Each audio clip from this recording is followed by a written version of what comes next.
that just gets so mad at the game. This kid is usually competitive as and if you ever play with this kid, make sure to lower your headset volume because you're about to be raped by decibels. Now, I used to be the Rager. Bad. Like, it got so bad to where my friends would call me Duck the Rager Duckalo. And it got so bad to the point where they put the Rager in between my name. This one's pretty self-explanatory. You just get mad at the game a lot, and you may start to throw and break things. And when I was in my prime Tom Clancy's Rainbow Six Siege days, I had to buy like 5 different headsets. Like, it was seriously bad. Next, we got the kid with the shitty mic. This kid is either on his Xbox Connect, or he just sounds like he's in the fucking trenches of World War II when he's speaking. Like, that shit will sound like...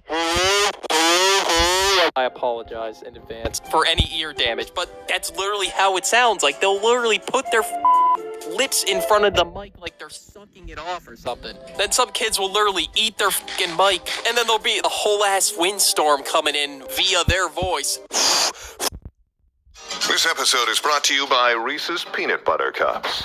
In breaking news, leading scientists worldwide are conducting experiments to determine if Reese's Peanut Butter Cups are the perfect combination of peanut butter and chocolate. However, it appears the study was inconclusive, as the scientists couldn't help but eat all the Reese's. Because when you want something sweet, you can't do better than Reese's. Find Reese's now at a store near you.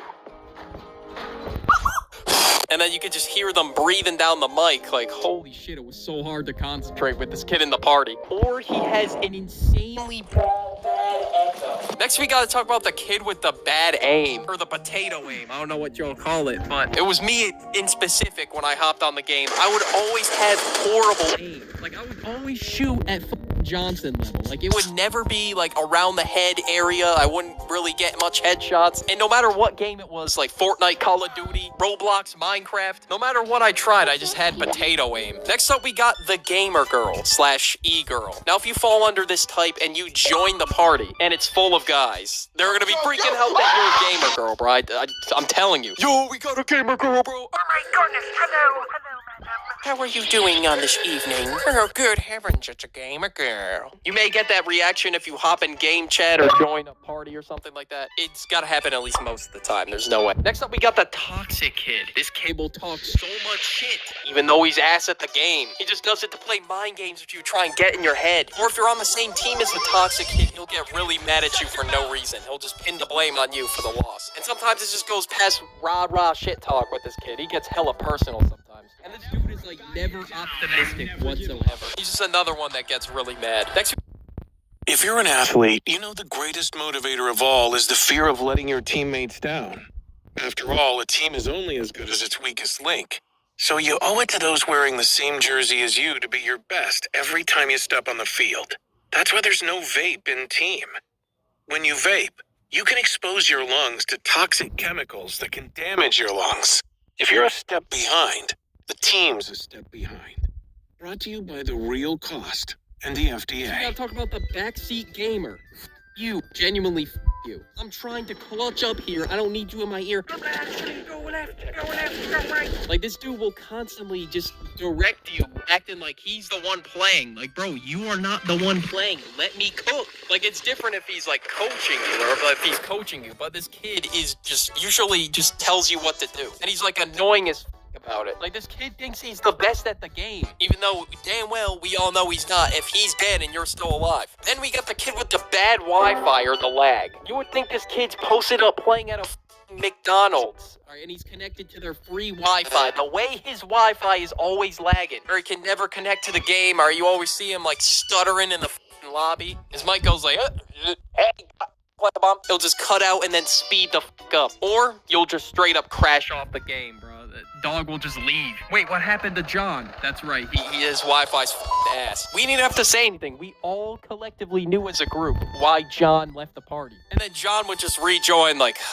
Happened again. Yep, we know. And we'd all tell John to invest in a new Wi-Fi router. Next up, we got the Revive Me kid. Bro, no one is reviving you. How many times you say it on the mic? We will revive you once the opposition that I'm clearly fighting right in front of your face has been defeated. Like, it's never that serious. It's just a game. Wait. Can you wait like 2 seconds? And then him constantly saying it into the mic will obviously up your game too. So you also got a lower chance of winning that gunfight too. Next, we got the competitive pro / streamer. This is literally your job if you fall into this category. So you better at least be decent at the game or else nobody's gonna watch you. Unless they just love seeing you fail. There are so many people in their chats just trolling them and stream sniping them. Literally wherever they go in the game, the chat knows or whoever's playing against them knows because half of them are stream snipers. That's kind of the downside when you stream while you play is people just be overly toxic to you for no reason. Or they could just straight up see where you're at, what you're doing in the game. But hey, the streaming bans are crazy though. I'm not gonna hold you. I would sacrifice getting stream sniped for the bans though. That's all I'm gonna say. Speaking of stream sniping, we gotta talk about the cheater. Why is this dude even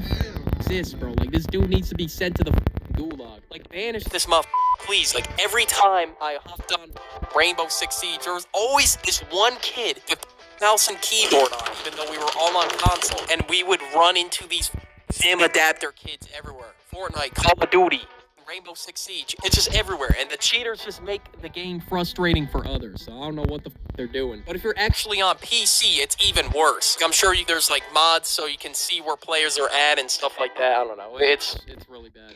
Actually, guys, let me plug in my mouse and keyboard adapter real quick.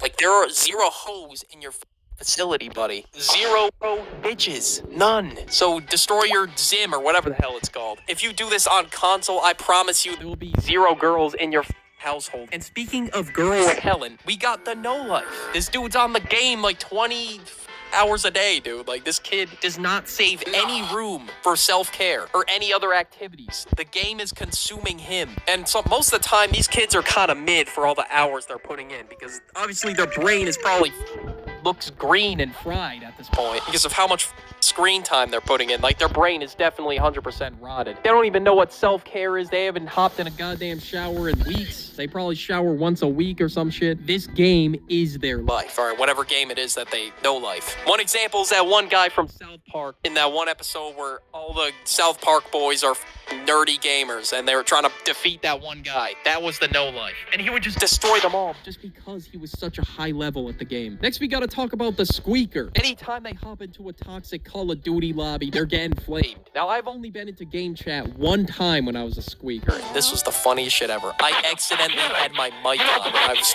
raging. It was so funny. And you could just hear me like, "Ah, God damn it." You could see Duck Duckalo at the top just speaking the whole time. I'm probably out there on YouTube somewhere, Squeaker raging at Call of Duty or whatever. And that was the last time I entered game chat as a Squeaker. And after that, I was done. The only time I really communicated with my teammates was on Rainbow Six Siege, and that was really it. And sometimes that was a so if you're the Squeaker, prepare to be violated. Now we gotta talk about the one more game kid. Bro, come on, just one more game. One more. Please, dude, please. Come on, stay for one more. Fine, I'll play one more game. Then I'm going to bed. And then you stay the fuck up until 4 a.m. thanks to the one more game kid. Like, that's usually how I would stay up late playing video games. If someone says, please, one more game, and we're just keep doing good, we keep cooking, then I would stay up late as like, it would be till like 4 a.m. I don't even know how I would be able to cook at that time, but whatever. It worked somehow. The Clueless Kid. Now, this one has got to be all of us at some point on every game that we were new to. We had no clue what we were doing. Being clueless in a video game, it's just a weird experience, especially if there's like a high-ass skill gap and you just get nuked as soon as you enter the building and you can't even process what the hell happened. The game is such a huge learning curve. You play so passive or dumb. You just look back and just think, wow, I was a dumbass. The kid that's just trash. No matter how many times you play or how much time you spend on the game, you just suck. Like, I don't know, man. I don't know what else to say for this one. No matter how many hours they put into the game, they still suck. The nerd neck. Bro's got that forward neck ass posture, and he's always somehow killing you in the game. Dog will always one-up you, no matter what, because he's just nerdy as f*** at the game. You know, if he's on your team, then you know, f*** it. Let him carry you. But if he's your opponent, then there's gonna be smoke. Sometimes you can tell by their voice how much hours they have in this game. Bro could literally sound like the f***ing nerd emoji, saying some like crazy-ass lingo that you don't even know what they're on about. They'll just use the most jargon-ass language ever. Well, guys, look at the Smurf running the mirror stretch. And look, bro's bottom fracking, too. Yeah, if you're not really the gamer type, you might not even know what the f*** that all meant. But you can tell just by their language they got hella hours in the game, and by their voice sometimes too. Next we gotta talk about the Smurf. Now a lot of you probably don't even know what that means, but it's basically someone makes a second account on Xbox, PC, PlayStation, whatever, and based on their level, it just shows that they're ass at the game, but they really have a higher level account, which is their main account. Now I used to be a Smurf back in the day, bro. I told you I was a nerd at fucking Rainbow Six Siege, and this account that I made was mainly for Rainbow Six Siege, nothing else. Just so I could have a rank for 2 accounts in the season. Next we gotta talk about the AFK kid. This kid will be like, I'll be right back, and then it takes him like a century to get back. If you're in Fortnite, he'll be on like the other side of the map or some shit. Or you'll get kicked for inactivity. Like sometimes I don't even know what the AFK kid is up to. Like usually he just goes to grab a snack and then just doesn't come back ever. Even though he knows he's being cued into a game. Or sometimes he'll just go silent without